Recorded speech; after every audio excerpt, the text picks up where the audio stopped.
Hai, selamat pagi. Assalamualaikum warahmatullahi wabarakatuh. Bersama lagi dengan Budian dalam pembelajaran 6, tema 1, subtema 1, keberagaman budaya bangsaku. Hari ini kita akan belajar pembelajaran 6 ya. Nah, sebelum kita mulai belajar, seperti biasanya kita menyanyikan lagu Indonesia Raya terlebih dahulu.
Terima kasih anak-anak. Selanjutnya mari kita berdoa terlebih dahulu ya. Rabbi zidni ilman warzuqni fahma waj'alni minas sholihin. Berdoa selesai. Anak-anak, pada pembelajaran 6 kali ini kita akan melanjutkan pembelajaran yang kemarin, yaitu setelah membaca teks tentang suku Minang, apa yang dapat kamu simpulkan dari teks tersebut? Anak-anak, kemarin kita sudah membaca bersama-sama ya tentang suku Minang yang ada di dalam teks. Pada teks kemarin dibahas tentang ciri khas dari suku Minang. Nah, setiap suku memiliki ciri khas masing-masing. Apakah kamu masih ingat tentang ciri khas suku Minang? Apa saja yang kamu ingat tentang suku tersebut? Sekarang mari kita baca tentang teks suku Minang dan kita tentukan gagasan pokok dan gagasan pendukungnya. Kita mulai dari paragraf pertama ya. Suku Minang adalah kelompok etnis yang terdapat di Provinsi Sumatera Barat. Itu kalimat pertama. Dilanjutkan dengan kalimat kedua, suku Minang sering disebut sebagai orang Padang atau orang Awak. Nah, kalimat kedua ini membahas tentang orang atau penduduk suku Minang. Jadi, kalimat kedua merupakan pendukung atau penjelas dari kalimat yang pertama.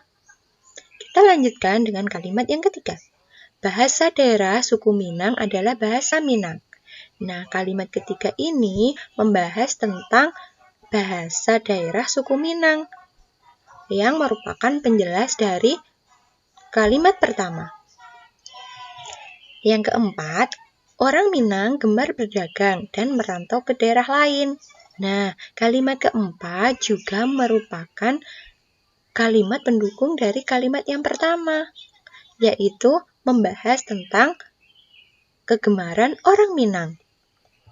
Dan kalimat kelima, legenda suku Minang yang sangat terkenal adalah Malin Kundang. Kalimat kelima ini membahas tentang legenda suku Minang. Jadi, kalimat yang kelima juga merupakan pendukung atau penjelas dari kalimat yang pertama.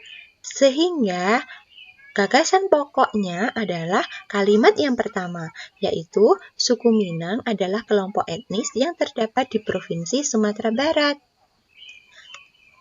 Kita lanjut, paragraf yang kedua. Suku Minang mempunyai rumah adat yang sangat khas disebut rumah gadang. Nah, itu merupakan kalimat pertama pada paragraf kedua, yang menyatakan bahwa rumah adat suku Minang. Dilanjutkan dengan kalimat yang kedua, rumah gadang ini terbuat dari kayu dan mempunyai bentuk dasar seperti balok. Kalimat yang kedua membahas tentang rumah gadang. Rumah gadang tadi adalah rumah adat suku Minang, sehingga kalimat kedua merupakan penjelas dari kalimat yang pertama. Begitupun dengan kalimat yang ketiga, keempat, dan kelima. Sehingga gagasan pokoknya adalah suku Minang mempunyai rumah adat yang sangat khas yang disebut dengan rumah gadang, sehingga kalimat yang lainnya disebut dengan gagasan pendukung. Kita lanjut ke paragraf 3 ya. Suku Minang mempunyai alat musik tradisional Minang yang disebut talempong. Nah, kalimat pertama pada paragraf ketiga membahas tentang alat musik tradisional suku Minang. Kita lanjut baca kalimat yang kedua. Talempong dimainkan dengan cara dipukul. Kita ketahui bersama bahwa talempong tadi adalah alat musik tradisional Minang. Sehingga kalimat kedua merupakan penjelas dari kalimat yang pertama. Begitupun dengan kalimat yang ketiga dan kalimat yang keempat. Sehingga gagasan pokoknya adalah suku Minang mempunyai alat musik tradisional Minang yang disebut dengan talempong. Sedangkan kalimat yang lainnya merupakan kalimat pendukung. Anak-anak, untuk paragraf keempat dan kelima, silahkan dicari ya, mana gagasan pokok dan gagasan pendukungnya. Pilih salah satu paragraf, kemudian tuliskan di buku tulis kalian ya, dan difoto, kemudian dikirimkan melalui WA.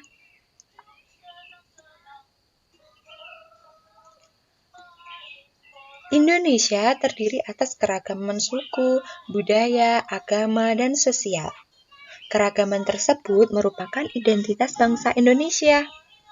Sebagai warga negara yang baik, kita harus menjaga persatuan dan kesatuan dalam perbedaan dan keberagaman tersebut. Jadi kita sebaiknya tidak boleh saling bertengkar, apalagi berkelahi dengan teman. Karena keberagaman yang ada di antara kita dan teman kita dan orang lain merupakan identitas bangsa Indonesia. Dan itu harus kita jaga dengan melaksanakan persatuan dan kesatuan. Karena persatuan dan kesatuan merupakan kekuatan dari bangsa Indonesia. Nah, anak-anak, pada pelajaran ini kita akan membuat rencana kegiatan yang mencerminkan sikap persatuan dan kesatuan dalam perbedaan. Nah, di sini ada sebuah permasalahan atau soal. Buatlah rencana kegiatan yang mencerminkan sikap persatuan dan kesatuan dalam perbedaan di lingkungan sekolah. Nah, di sini Budian sudah punya suatu contoh rencana kegiatan yang mencerminkan sikap persatuan dan kesatuan dalam perbedaan di lingkungan sekolah. Anak-anak bisa mencari contoh yang lainnya.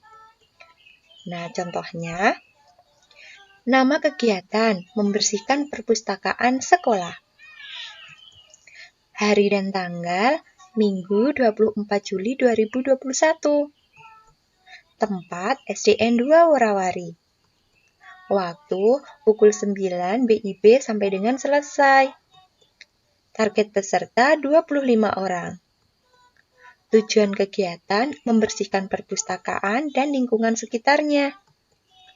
Latar belakang, ruang perpustakaan sudah lama tidak dibersihkan, sehingga dapat menjadikan kondisi belajar kurang nyaman dan kondusif. Penanggung jawab kegiatan, pembina perpustakaan. Nah, ini merupakan salah satu contoh rencana kegiatan yang ada di lingkungan sekolah yang mencerminkan sikap persatuan dan kesatuan. Anak-anak, sekarang adalah bulan Juli. Anak-anak tentu ingat ya, bahwa bulan depan adalah bulan Agustus, bulan di mana hari ulang tahun kemerdekaan Republik Indonesia diperingati.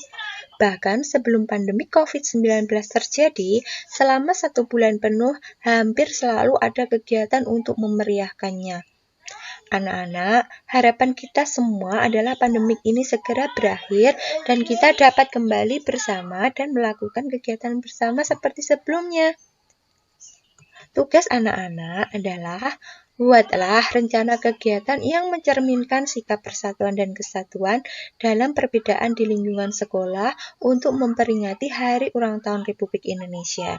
Kita berharap tahun ini kita dapat melaksanakan kegiatan peringatan Hari Kemerdekaan Republik Indonesia. Setelah tahun kemarin kita tidak melakukan kegiatan apa-apa pun karena adanya pandemi yang melanda di negara kita. Mari kita berdoa bersama-sama agar negara kita bisa bangkit dan bisa mengatasi masalah COVID-19 ini.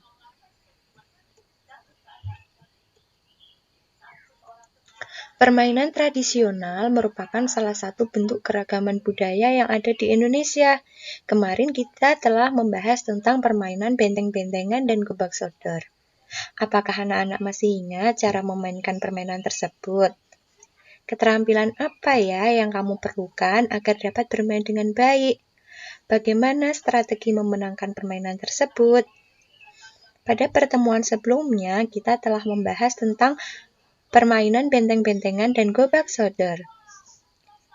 Nah, keterampilan yang diperlukan agar dapat bermain dengan baik yaitu keterampilan jalan, keterampilan berlari, dan keterampilan melompat dengan benar. Sedangkan strategi untuk memenangkan permainan tersebut adalah kerjasama, kekompakan, dan bermain dengan sportif. Anak-anak bisa melakukannya di rumah bersama orang tua ya, untuk melakukan permainan benteng-bentengan dan gobak sodor. Nah, demikian pembelajaran 6 pada pagi hari ini. Semoga anak-anak bisa memahami dengan baik dan kita berjumpa kembali untuk pelajaran yang selanjutnya. Nah, besok kita sudah masuk ke subtema 2 ya.